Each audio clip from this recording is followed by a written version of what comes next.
Good afternoon, everybody. I'm Anthony Zoller. Welcome to the webinar sponsored by the California Restaurant Association and United Healthcare.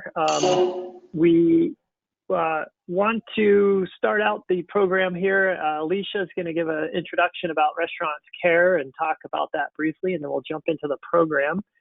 But as everybody knows, the topic is balancing stress and wellness today, and what operators are doing to manage stress of the employees. But also, too, Alicia, you circulated some notes before the call today about what operators and owners. And I think a lot of people forget about how important it is to take care of themselves when and you're managing other people or managers. You're always thinking about somebody else. But when I was reviewing the notes, I thought that was an important topic, and wanted to throw that out to everybody today too, kind of what everybody's doing for themselves going forward to make sure they're taking care of themselves so they can help everybody else. So we'll get into those topics, but Alicia, I'll hand it over to you to do a brief introduction about restaurant care and what you guys, all the good you guys are up to on that front. Okay, thank you, Anthony.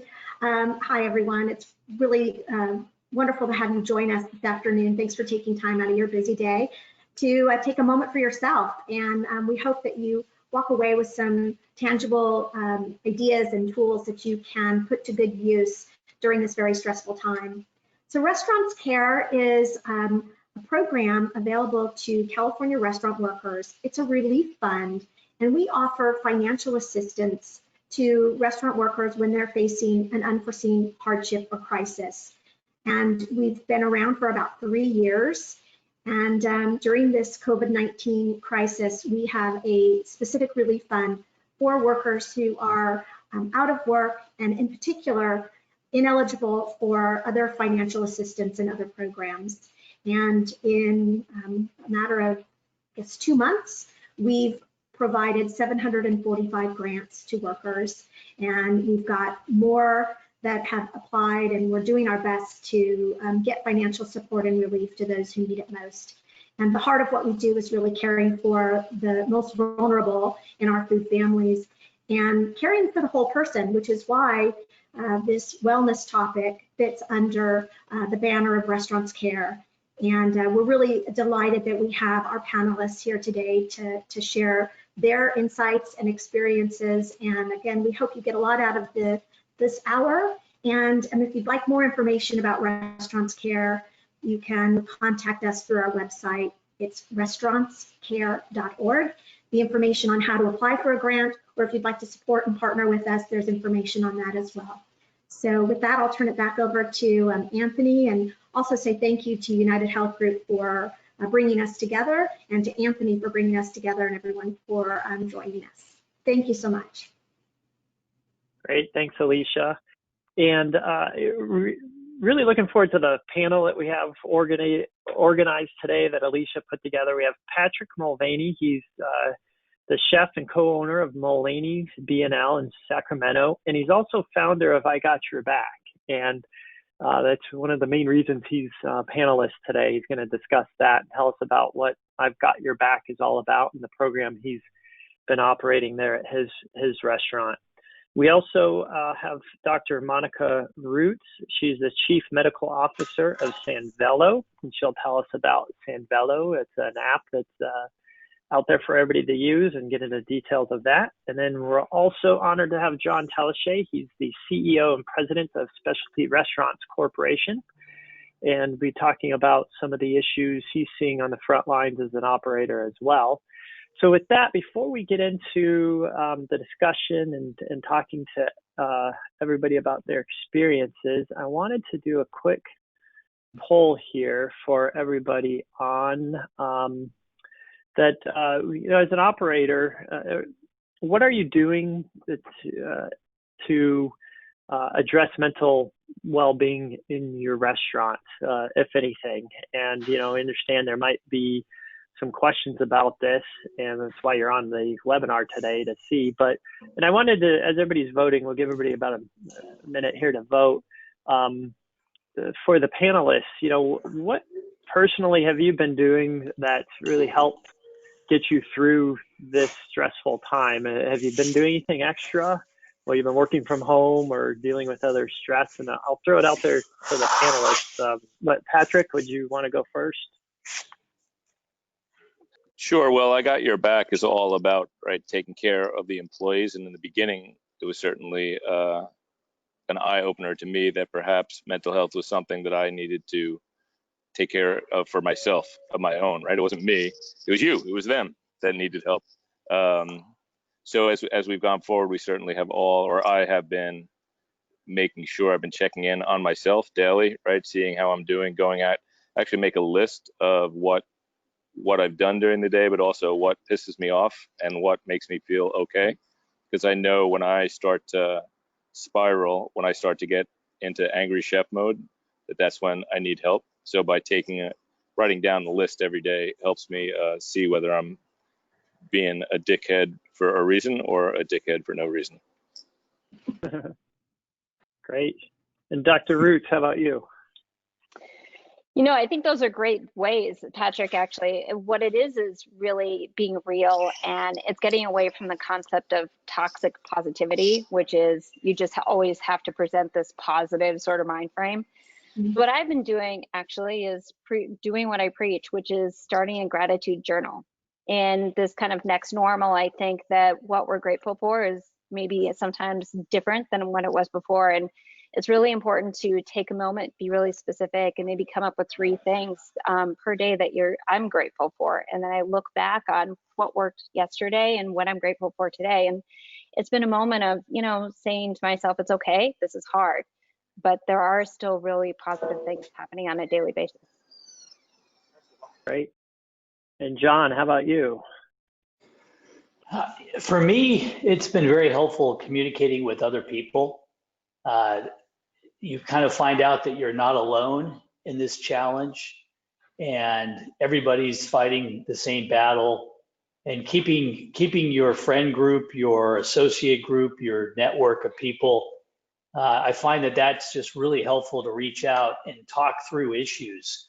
And everybody's just so helpful today, wanting to just share information. And there's so much going on out there that it's almost overwhelming to try to keep up with everything, that I find that talking to people just helps me talk through issues and kind of get that aha that makes it a lot clearer and relieves a lot of the stress. Yep, that's great. And from the poll, as you guys saw, about 50% the operators say they don't have a whole lot in place to manage stress in their workforce. Really not sure what to implement. So, with that, I think that's a good segue into Patrick to talk about, if you could tell us about yourself, Patrick, and give a little introduction and about your restaurant, and then what I've Got Your Back is all about as well, and what you guys are doing with that program. So I'll hand it over to you, Patrick. Sure, thank you. So I am the prototypical chef, right? I did a European apprenticeship where I got fired 7 times in 9 months, and a guy screaming at me every day and throwing knives at me. Came back to America and promised that I would never do that to anyone else. And that promise, as soon as I became empowered, went away, right? And found myself being a screamer. And over the years, we started to lose comfort with that. We started this in 2018 in Sacramento. 15 people died by suicide in the hospitality industry. And as that year went on, we finally started to say, what are we doing, right? We're doing it wrong. It really started with Noah Zonka, who had been the chef at a restaurant called The Kitchen, beloved, great guy, hail fellow, well met, which to your point, Doctor, was he had that hospitality face, right? And even though he was spiraling down, you'd say, Noah, you're in trouble. No, I'm fine, it's okay, everything's good. And you say, no, I understand, I'm in the restaurant too, I have that face as well. No, I'm fine. And still he spiraled down. We started having conversations with healthcare groups around town to see what our responsibility was, right? What we should be doing as leaders in our industry. We had a meeting set up. So Noah had been gone. I'd sent his mom a note saying, where's Noah? Thinking that he was in Madison, Wisconsin, actually, with his mom. Hopefully he'd be in rehab. And she sent back and said, he's been gone for a year. We think he's living at the river. If you see him, tell him I love him. and I'll do the same. And the next message I got from her a month later was that Noah was in fact at the river, and he'd been gone for 2 weeks. She died alone down there, and it just really catalyzed everyone here to talk about it. So we had this meeting. A friend of mine is a head of a hospital group out here, and she came in. I was getting ready to do a big dinner for a couple hundred people and get ready to do my speech, right, the dog and pony. And then she walks up. She said, "I just got off the phone with Noah's son, who now works for us." And so I got up. She looked at me and said, "Chef, you look like shit. What's the matter?" And I was like, "I just had the first conversation with Noah's son about how he's doing, and we're planning a memorial." And she said, "Well, we have a meeting next Tuesday, so we're ready to go." That next day, as I was getting on a plane to travel, my wife called and said that Anthony Bourdain had died. And spent the weekend with 15 chefs in upstate New York. It was a great bucolic place to be for us, right? As restaurateurs, Anthony was one of ours. I didn't realize how much he had affected the rest of the world. But we came back and had a meeting and said, let's go, let's go. And some of the, with all due respect to the professions out there, that said, well, let's have a meeting, let's talk about it, let's do research. And someone who runs the crisis lines in California said, chef says that they like to fail and they want to move fast. How long will it take? And I said, we could have everybody here next Monday. So 10 days after Anthony Bourdain died, we had 15 chefs and restaurateurs sitting around a table with the leading lights of mental health in Sacramento telling us what really mental health was and how we could affect it in a positive way. We came out of that with 3 things. One, it's important for leaders to talk about it. More important, though, was the idea that we needed to create a structure where it was safe for peers to reach out and talk to each other. And then because we know that some people are never going to talk about it, we wanted to have some online presence where you could do it in the dark of night. And so that went on. We had a conference that came to town.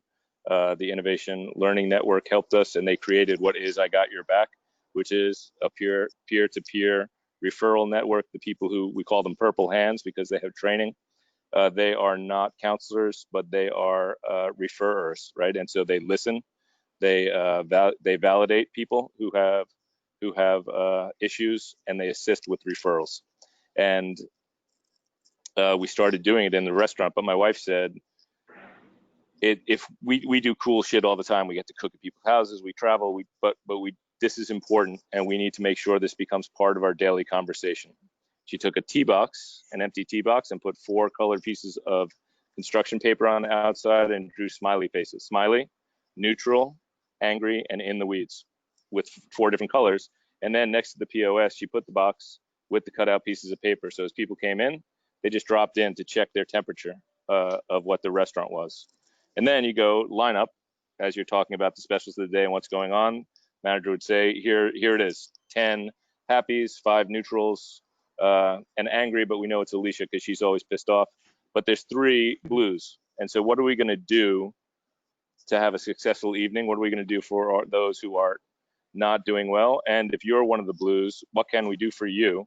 And what are you going to learn tonight from this to help others when they're blue next week? And that's it. But the magic is that what that does is it creates the openness for conversation.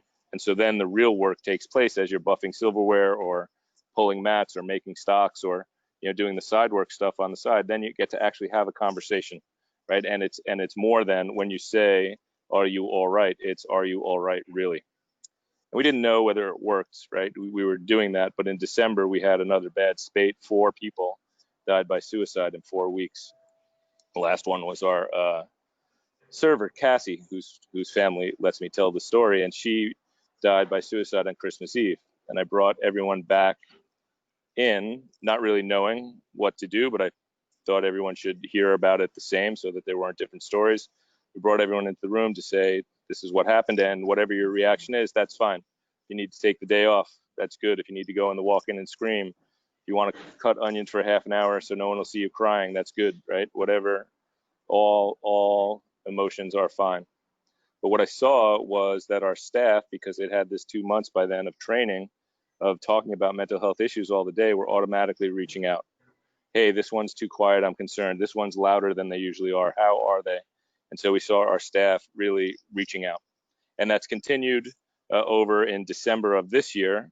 We had a busboy come in, and he had been thrown out of his house by his wife, who said, And one of the purple hands, Yana, said to him as he was leaving, after we got his shift covered, said, "Are you okay?" He said, "Yeah, I'm fine." She said, "No, are you really okay?" And he said, "No, I'm thinking about suicide." And we pulled him into the room, got him help, right? All the calls, VA, and a couple of hours, but he went away, right? They took him away in an ambulance, and I was crying. It's pretty stressful, right? The anniversary of the 4 deaths, Christmas already, and then shit, we've been working on this so long and it's still happening. You know, what am I doing wrong? And Yana came up and hugged me and said, he was brave enough to ask for help. He trusted us to help, and we knew what to do. And a year ago, 4 people didn't have that option. So it's really working as a daily basis about talking about mental health, making it part of the conversation, and that extends to our clientele who now come in to talk about their experiences and share their experiences. Really is just like we are. Our specialty in hospitality is touching people, making them comfortable. So this is something that we as an industry are well suited to do. And then we move forward to the pandemic starts now. And a week in, some wise ass gives me a note that says, "Hey, my wife says, Mr. Big Shot, that there's a new shiny bauble called coronavirus, so you're not doing mental health anymore." It's like, motherfucker, I just laid off 54 people. Like I'm having a hard time keeping it together for myself. You know, what am I doing? But I realized that it's important for us, right? It's important for us to keep having these conversations. And then I started to look at what we were doing. And I saw that my staff was automatically reaching out to each other, that on our text strings that they all have, that people were intentionally reaching out to those that we all knew were most vulnerable. And then when we had our first leadership meeting, even before the meeting started, everybody started talking about, have you reached out to this person, that person? How are they? The ones that we thought were most vulnerable. And at that first meeting, just naturally subdivided our entire staff so that every week, every staff member is getting touched on the phone by one of the leadership team. And then also we have Thursdays, we've been having family meal to bring people in for food and whatever information we can share with them. And then as well for us to be able to put eyes on them. So I'm not a doctor, but it's been fascinating to see. And it really it's made things better, right? I mean, it's made a difference. It changed the culture of our restaurant. The other 12 restaurants that have been doing the program as well, it's changed their culture, changed the way we speak here in Sacramento about mental health. And much of that is due to the good graces of the Restaurant Association and the Restaurant Foundation, especially as we reach out. Yeah.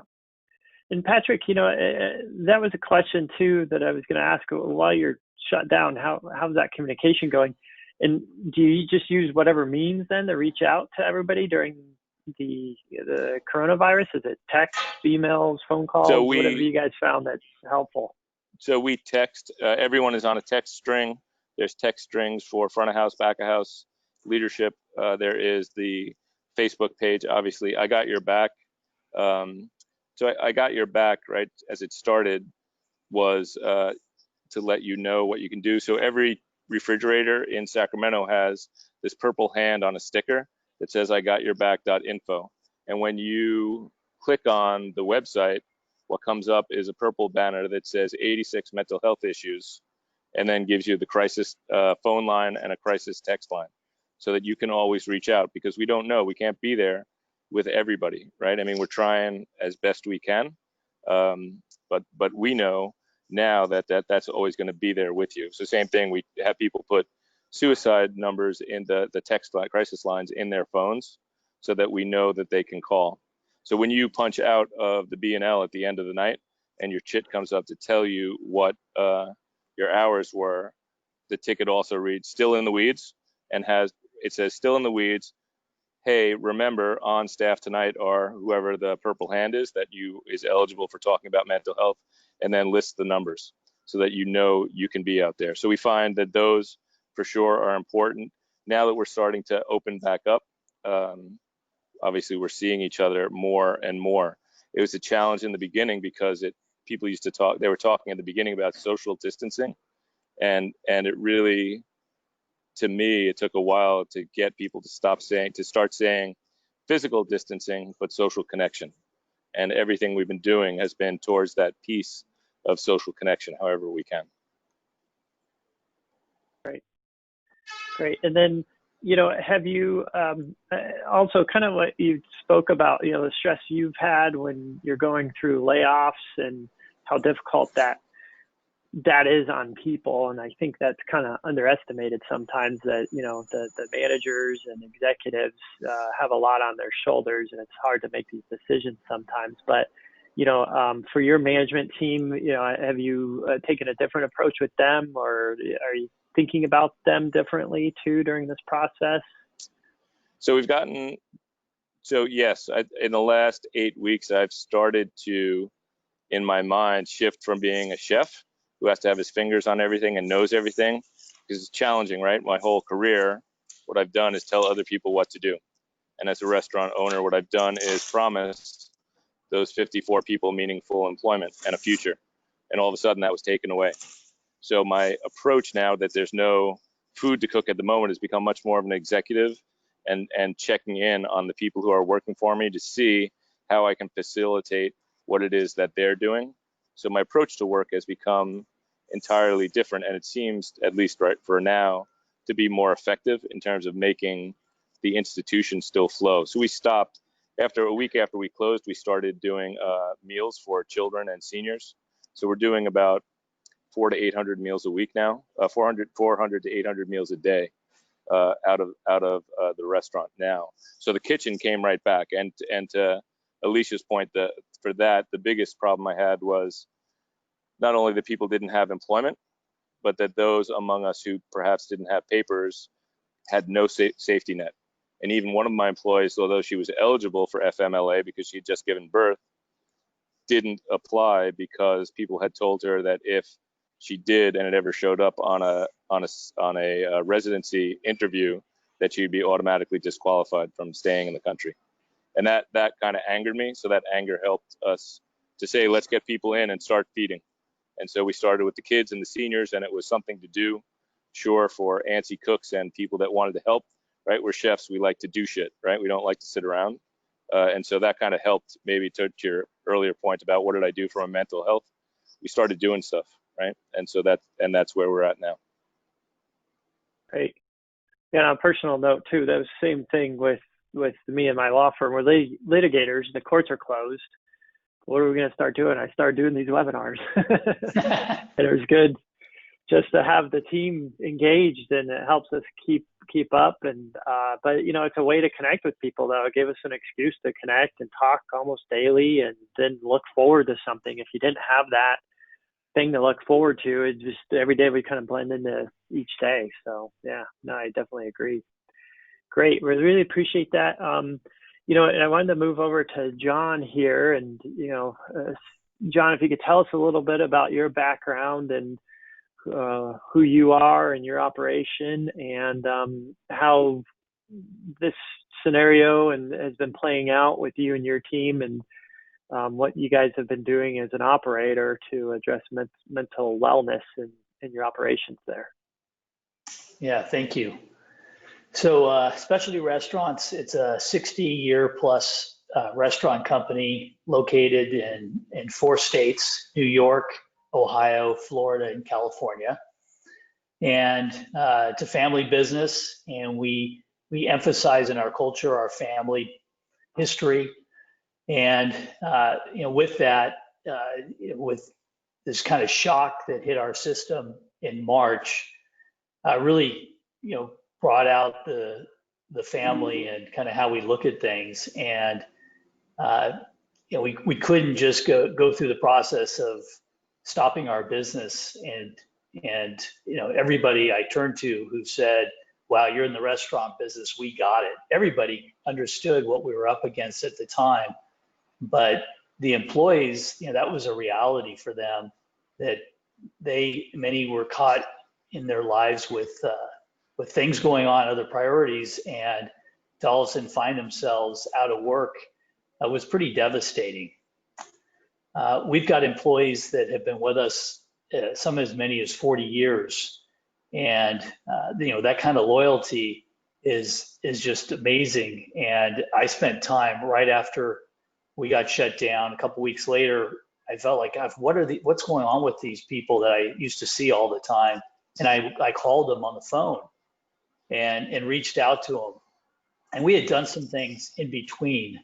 One thing we did through Alicia's leadership and example, these grants that the Restaurants Cares gives out, that I've learned that just a little bit of money goes such a long way. I mean, it doesn't have to be very much. So I talked my family into agreeing that we would create a fund up to $500 per employee.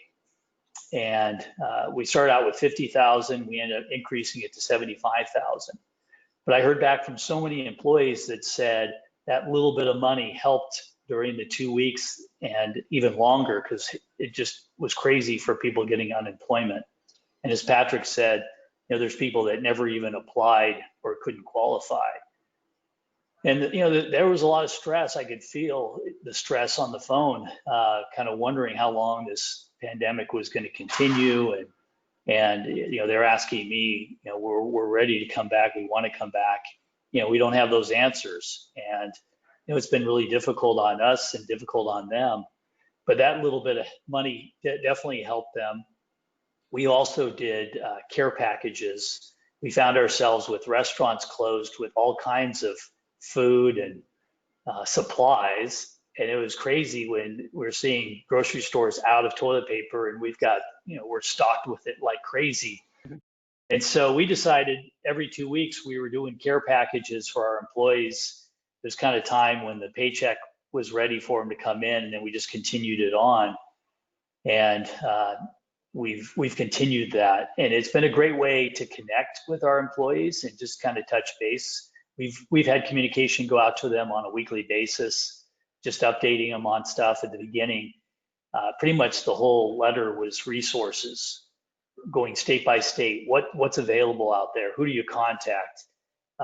If we knew about grants, for a while, the National Restaurant Association had a fund.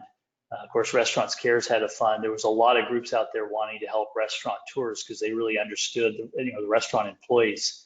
And just getting that information in front of our employees, I think, was really helpful. It's been challenging, but exciting on one hand. Right now we have 18 restaurants, and as of Friday of this week, we'll have half of them reopened.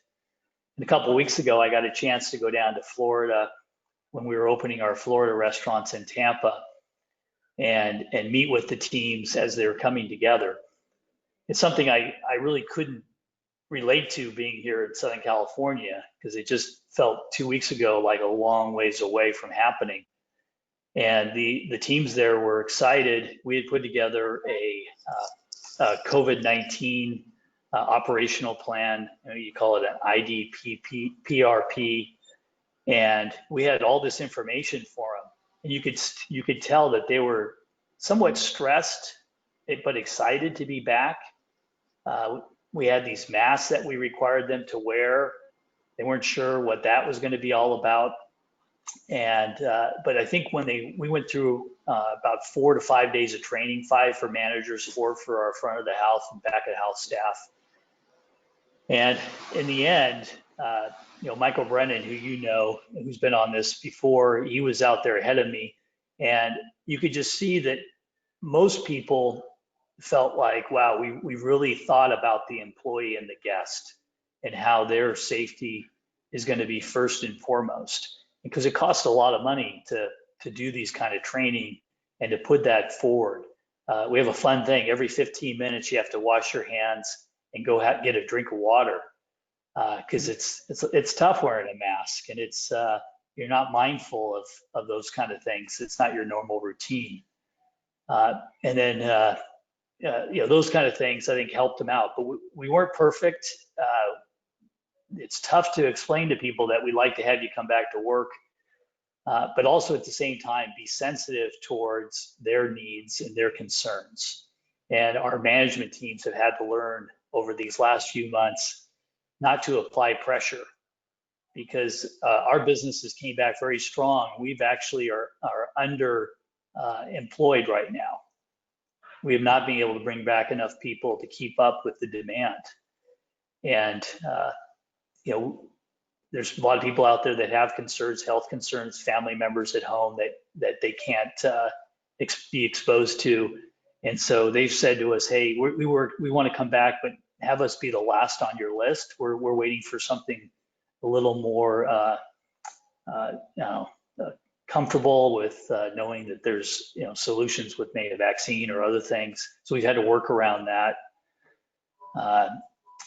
But it's been rewarding in the sense of when I talk to our employees, they really pride themselves in understanding that we have put them forward, and they've seen other businesses that have reopened that have kind of just tried to get open from maybe a business standpoint and not really thought it through.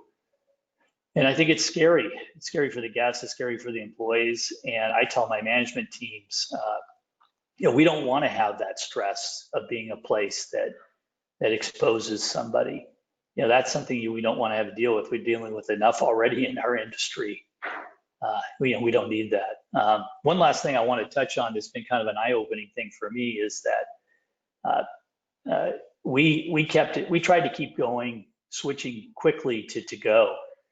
And we had our managers and our chef at each restaurant stay on and become the jack of all trades doing to go. And for us, that wasn't something that we normally did. And so, we're trying to ramp this up. But many of our key employees have been working full time since the shutdown, and they've really never had a break. And other people around them have talked about they've gotten the chance to spend time with family. They've got a chance to do a lot of amazing things. But I have some people around me that have never had a day off during this time because they wanted to work hard to do what they could to make sure that there was a business around to reopen in the future. And those people, I had to check in with and just, tell them, hey, even though I know you want to keep coming, be available 24/7, you're working all the time, working from home, no boundaries, we need to have those boundaries in place. And I find that I can't talk about that enough. And it sometimes feels weird to me because I feel like we all need to work hard, but that balance, I can see the stress on them really carrying forward. So to me, that's one of the biggest challenges I see going forward as we're ramping up our business is how to keep that balance in place for them. Yeah, no, that's a great point. Great point. And yeah, everybody's got a unique situation here getting through it. It could be vastly different for different people in the same even restaurant on how time off and how they approached it. So that's a good point. John, with you having some restaurants open on Florida and things like that, from the guest perspective too, how have guests been approaching coming back to dining with these rules? How have they been treating staff? Anything different there? And has that been affecting service and your staff's mental well-being as well? Yeah, I think there's an expectation that when guests are told or recommended to wear masks when they're out in the public, that you hope that they would wear masks. But we're finding that in Florida, a very small percentage are wearing masks. At one time, they were talking about us being responsible to ensure that only family members were at a table together, and how in heck we were going to, discipline a family coming in for a meal. Doing that, was going to add extra stress. But overall, our guests have really appreciated, especially when they go to other places and see the lack of care that they are showing versus the care we're showing. But it's a lot of work, and we're not perfect, and we get called out all the time. You'll find a server pulling their mask down because they can't breathe anymore. And we've been telling our team, hey, take a break when you need to, but let's take a break off to the side. People in the kitchen, it's really challenging, with the requirements in there, and wiping down tables. We've committed to wiping down tables right after somebody leaves and before, and it's a lot of extra work that has to be reminded and reminded and reminded. And when you set the bar high, there is that expectation you're going to fulfill it, and we have to remind ourselves constantly because the guest is watching. Yep. Yep. And Patrick, are you guys still takeout only? I forget if Sacramento, are you transitioning to some sit-down dining as well? Sacramento opened for dining last weekend and 50% capacity. We will open on Tuesday the 2nd for that. We're going to, for us, it's good because we're using our banquet hall, which has 2 large doors. So we'll have a 20-foot big hole for the air to circulate through. The good thing for us is that ABC, at least in Sacramento, has agreed to let us serve liquor on the sidewalk. And so the city installed traffic barriers and took away the parking in front of the restaurant. But we've been given 160 linear feet of new dining room space outside, which is good as long as it's not 105 degrees. But it'll help us bring back more guests. Okay, great. So yeah, you're just in the transition then. So you haven't had guests coming in, sitting down, dealing with that yet. Okay. We did. Great. We were closed. The only takeout thing we did was we do family meals where 200 people come and they eat 4 courses once a month. And so this month's family meal was a remote family meal. We had a pickup of a bottle of Irish whiskey and a bunch of raw asparagus for $100. And we ended up with 160 people taking us up on the offer. Wow. Wow. So the community, the desire for the community to come back and support us, I think, is there. And I think the need for restaurants as the social center of the fabric of the community and the gathering spot is there. But Doctor, like you said, what's the next normal? We don't know what shape that's going to take, but I know that the root delivery systems of what we do are still needed and wanted out there in the rest of the world. Yeah.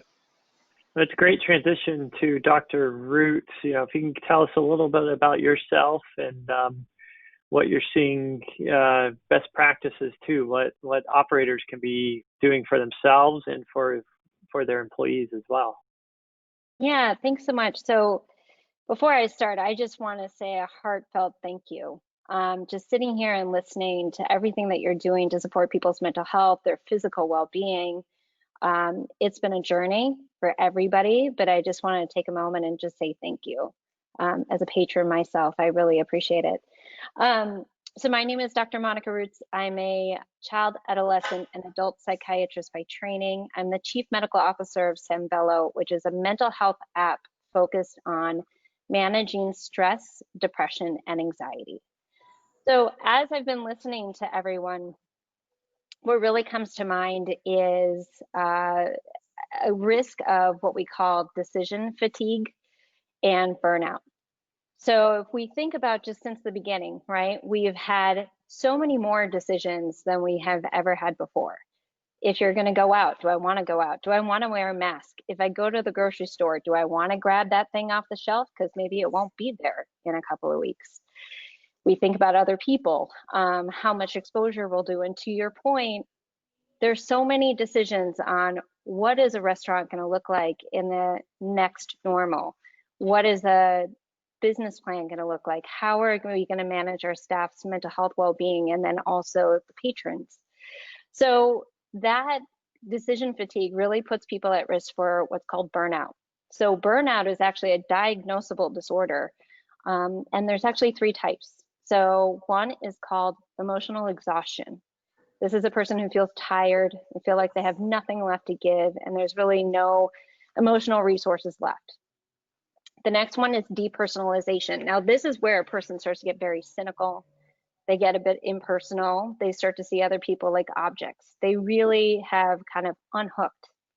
And then there's people who have a diminished sense of personal accomplishment. They feel like they're incompetent, they're inadequate, they're not efficient anymore. And so those are kind of the 3 forms of burnout that exist. It's very manageable though, but we really need to focus on self-care. And what I'm hearing is that within all the hustle and bustle, it's really hard to find even a minute to do that. But I want to share with you a little bit of a parable. It's called The Man and the Dull Saw. So there's a man, he gets a new saw, he's cutting logs and his daughter's watching, and man, he's hacking through those logs really, really fast. But over the years, that saw starts to get more it's not as sharp as it used to be. It starts to get a bit more dull, and he is just hacking at those logs, and he's sweating more and more, and it takes longer and longer. And finally, his daughter asks, "Hey, Dad, why don't you go sharpen that saw?" And he says, "Oh, I don't have time."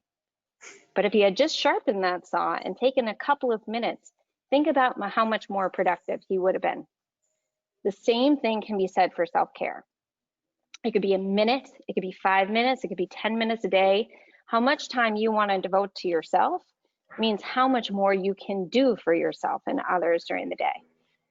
So ways of doing that. I encourage you to think about the swap out experiment strategy. Take one thing that typically takes you 5 minutes a day. Switch out that 5 minutes for a self-care activity. So maybe it means playing one game on your phone like Candy Crush, swapping that out for a minute of self-care. Or even if you're going to work and if you're in a car, just taking a moment to breathe. Now, ways of helping yourself in the minutes of stress there's lots of different ways, but one important way is called the 5, 4, 3, 2, 1 grounding exercise. You can do this from anywhere. This is something to really use when you feel anxious and your thoughts start to spiral. And what you do is you try to identify 5 things that you can see, 4 things that you can hear, 3 things that you can feel, 2 things that you can smell, and 1 thing that you can taste. It's a moment of pulling yourself out of your mind and into the moment.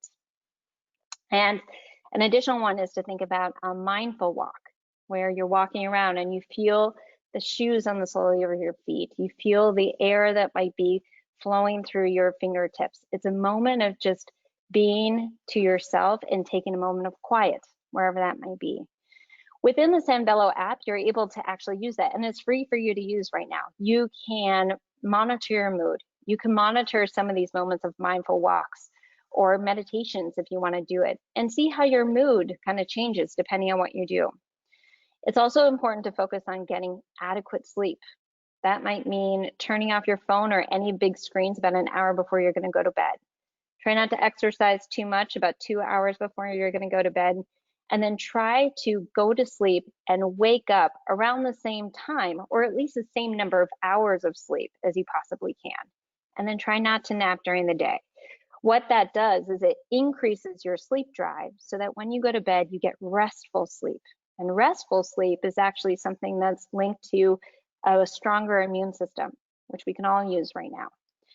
In addition, try to get a little bit of exercise, nutritious meals, and then of course, socially connect. Socially connecting with a person through a text message. We have communities for you on the Sanvello app. There's one that's called a hospitality worker support community, where you can come and really connect with everyone in this hospitality industry who is trying to support each other. The last tip that I'm going to leave you with is kind of actually going back to what I was talking in the beginning, which is called gratitude journaling. So I'm going to talk about how to do it, and then maybe some best practices that you may want to use. But first of all, it's important to understand that gratitude journaling is not just for fun. So it's actually linked towards feeling more positive. Dopamine and serotonin, the happy chemicals in the brain, are actually released more. You get better sleep. It's linked to lower blood pressure, improving your immune system, decreasing your stress. So it's actually linked to things that help both your mind and your body. So consider ways of doing it. It might be getting a book or a journal that you write in. You can do this on the Sanvello app. You can do it really in any app that you want. Pick 3 things a day that you're grateful for right now and be specific.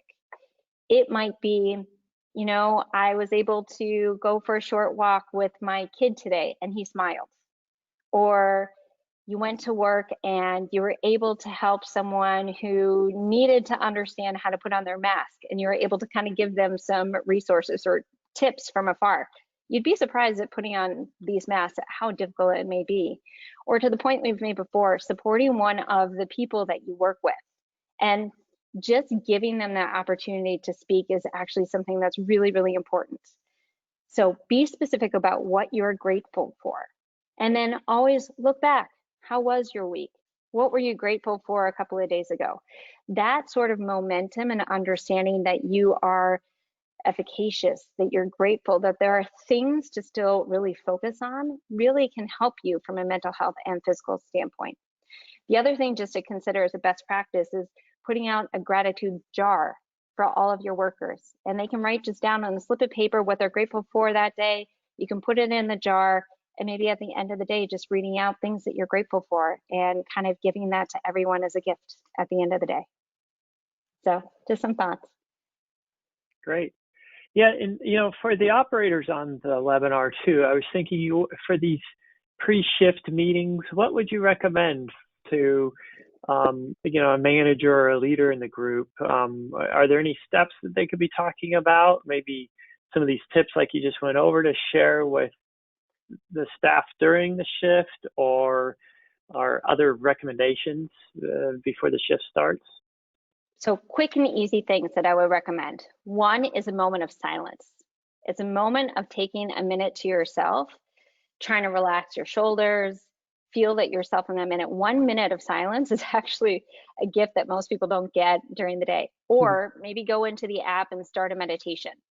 Ask everyone to follow the instructions that are in the meditation. There's ones that are as short as 3 minutes. It puts a person in a slower mindset. As we know, our entire lives are built on kind of increasing what we call our sympathetic nervous system. We've got emails and text messages and everything coming at us all the time. But we don't have much in our life that actually increases what we call your parasympathetic nervous system. And that's actually what's linked to better physical health and increased immune system capacity. And so in some ways, your parasympathetic nervous system is like a muscle. You've got to work it out. You've got to increase its tone. You got to make sure it's strong. And so if people can just implement even 1 to 2 to 3 minutes of silence or meditation at the beginning of the shift, that's a really good way of setting the tone for the day. And then consider one of these gratitude jars, because it really puts a person in a different mindset.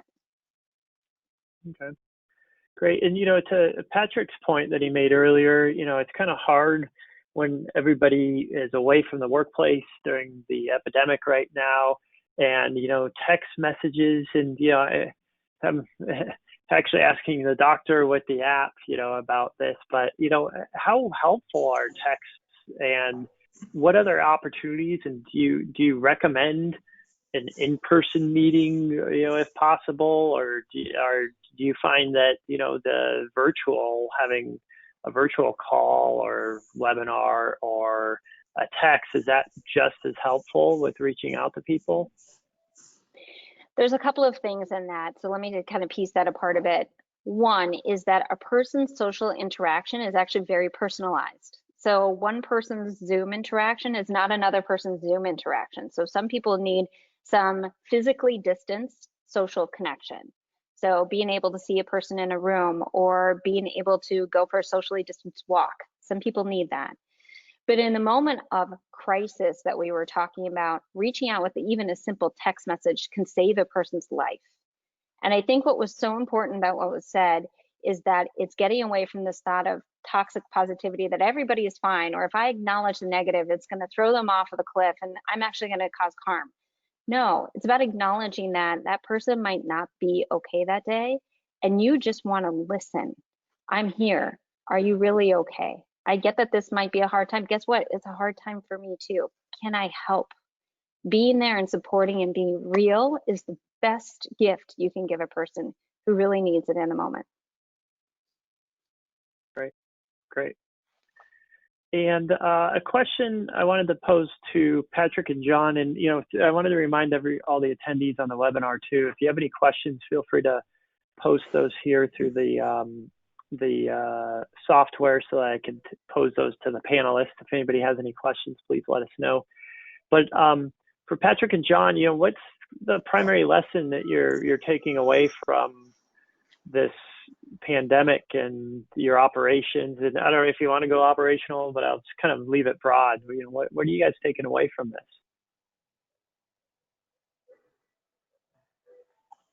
You want to go first, Patrick? Yeah. Good luck.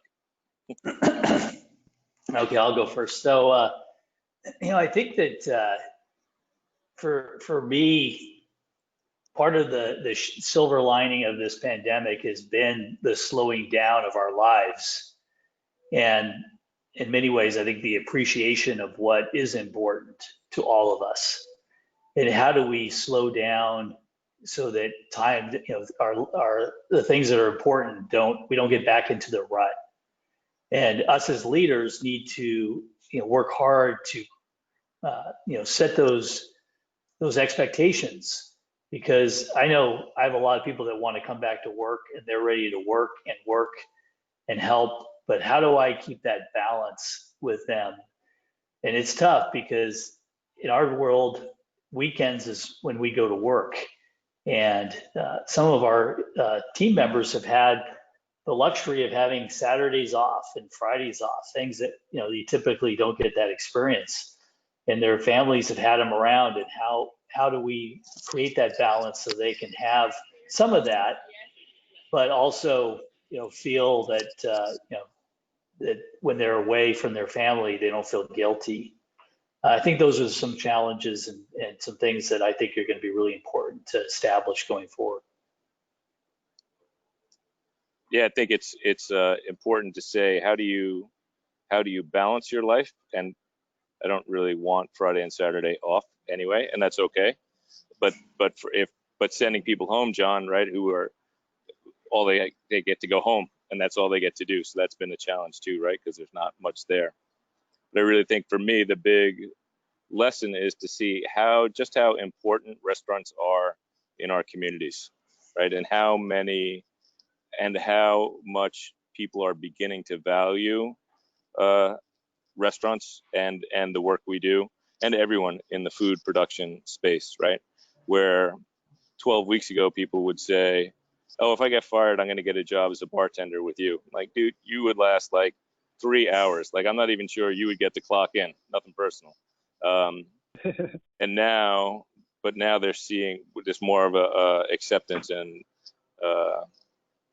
validity to, that fact that we are restaurant people. I think some of it certainly helps, because our governor's a restaurant guy, but for sure people are, and not only are people seeing the value, but I'm also really proud of restaurants as an industry to see what we've done to step up and support our own, to make sure that those who are in need get fed. Like, we're always the first people there, right? We're the people that donate to your kids' soccer team and softball and violin and trips to Sutter Park.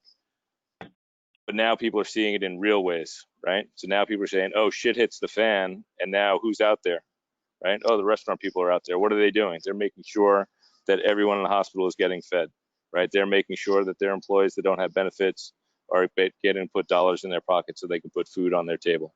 And that makes me feel really proud about being in the restaurant industry. Yeah, that's a great point. Great point. No, it's been really impressive on what the industry is doing and across the board what the industry is doing, and what we're seeing from even customers to support their local restaurants, support workers at the local restaurants as well. And Alicia can speak to that too, with Restaurant Cares, and some of those programs have been so successful on that. So no, that's been great.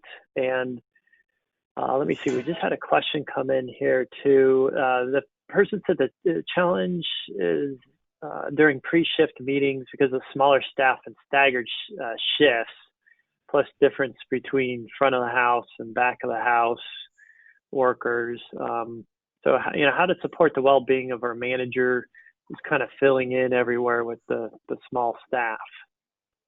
And I'll throw that out there to all of you to let you fight over who's going to answer that.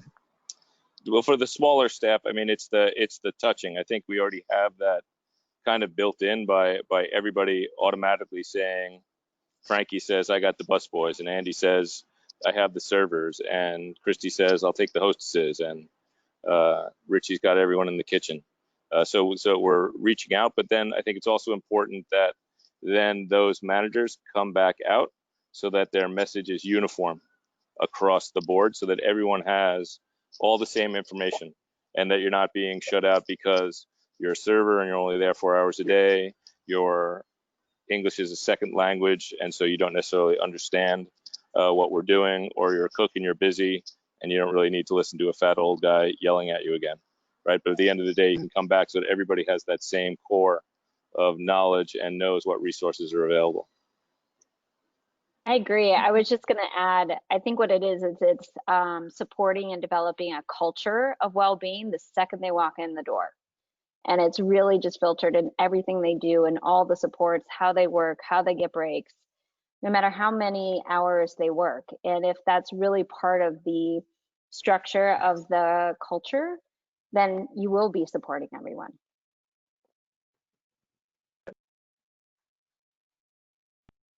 Great. Anthony, sorry, really quickly, Patrick, where do people find your, if they want to, can they get the tool, the I Got Your Back tool, if they want to start to sort of implement like that type of practice? Can they get it through the website? Yeah, so I got your back.info has an outline generally of where that is, and then if they send an email, drop it into the contact, and then we'll be able to share a little more about how we got the box, how it came together, and what our program exists, how our program exists, and the other things that we're happy to share. Great. Great. Thanks. Well, I really appreciate everybody's input and taking the time to be on the webinar. And I see Patrick already having to deal with some issues during the webinar. So appreciate you taking time out of your busy day to help and do this really important topic. So it's been great. And, you know, if Alia is still on the line, I was going to turn it over to her from United Health Group, the sponsor of this webinar, and I know she's having some computer problems. So if you're there, Alia, I'll hand it over to you. Hello. I've got the slide up now. Can you all hear me? Hi, everyone. Yes. Awesome. Great. Well, I just wanted to take a minute and thank you all for attending. Thank our panelists for being here. And of course, thank the CRA, the foundation, and Alicia for helping us to provide resources for members around mental health. We know that it's really important, especially now more than ever. And United Health Group has really taken the position that we want to be your partner in wellness. And we are working to provide many resources to help you safely reopen with the healthiest team possible. In light of that, what I wanted to do is just take a few minutes to share some of our free resources that we have available. Dr. Monica Roots is from San Bello, who we're working with, and again, that's a free app right now for everyone. Operators, you can share this with your employees, you can download it yourself, and we'll be sure to share that link after the webinar with you. We've also got some content resources like Psych Hub and Active Minds, where you can go and look for ideas on how to educate yourself around mental health and just different things you can do in your operations. We also have communities like Patients Like Me, which is a social network for those who have been diagnosed with a condition to connect with others who have that same condition. All of this is completely free, which is fantastic. On this slide, you'll see some of our free text support lines and call helplines that are available to you 24 hours a day. I did want to mention Ben's Friends, which is a hospitality-focused substance abuse network. Again, that's absolutely free. You can take advantage of all of these things today and send out to your team members to make sure that they know that this is available to them. The last piece I just wanted to mention is that we are working with a partner called Teledoc, and that is a virtual medicine option. So through our partnership, we are able to provide CRA members access to this at a very low cost. It's only $7 per employee per month for unlimited mental and physical health visits for your entire team. They don't have any copays. Once you pay that $7 as an employer, they are good to go and they can access it for free for their whole family. You only need 2 people to sign up and there's no minimum contract. So this is something that you can take advantage of in case you don't have health insurance or you want to provide something additional to your employees. And all of this will send to you after the webinar. I just wanted to make a note here to let you know that we're working with the CRA to get these kind of resources out and available to you. Great. Thanks. And I saw a few questions coming in too about the website for Patrick that he mentioned. I've got your back. I just Googled it. Patrick, I think this is it. I've got your back.info. Yes, I got your back.info. For sure, and we're on Twitter and Instagram, Facebook as well. And if you wanted to see what it was about, the Today Show just had a piece on us a few weeks ago, and then PBS NewsHour did a great piece about a year ago as the program was just getting started. Right. Great. And then, yeah, we'll have that available. If anybody has any questions, we can share that and share these slides with everybody that's on the webinar as well. And it is recorded, so it will be available on demand later too, if anybody wants to go back and watch it or missed it, join us late. So with that, Alicia, do you have any concluding comments before we wrap this up? Well, thank you to Dr. Roots, Patrick, and John, and to you, Anthony, and Alia, for coming together today to share this really important information. And I think what's really uplifting is to see that there are so many resources available and ways in which we can take care of each other and care for ourselves.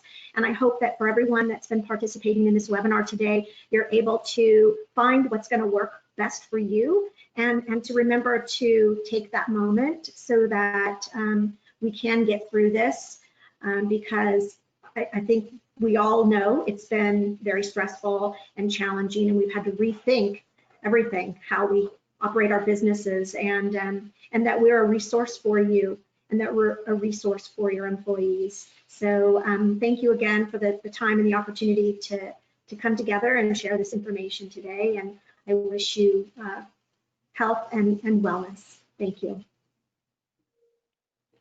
Thank you, everybody. Have a good Thank you. day. Have a great day. Bye-bye. Bye. Bye.